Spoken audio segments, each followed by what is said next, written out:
Hi. In the words of a Welsh poet, the centenary whose birth we're celebrating this year, to begin at the beginning. And a few words about how SensAge started.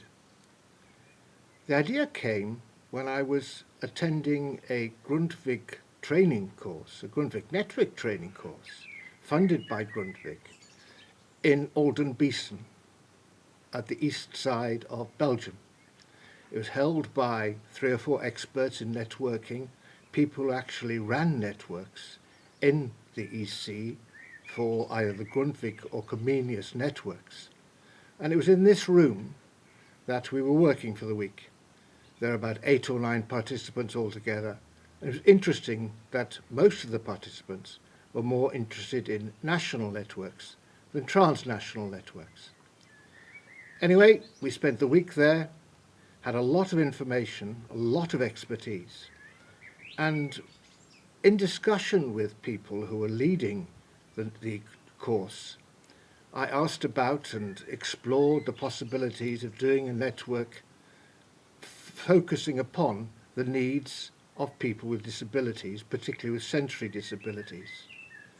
This was in 2009, and they said at the time that there were no other networks focusing upon people with disabilities and that the European Commission would welcome applications. At that time, the guidelines for Grundtvig networks, the programme as such, focused upon people who were ageing, elderly people. And so, tying the two things together, SensAge was born. I took it back, the idea, to MFAM in France, who have centres of expertise, both for those with visual impairment and those with hearing impairment, and whose representatives were at the time also presidents of both Invita and Hypen. And so it spread out from there.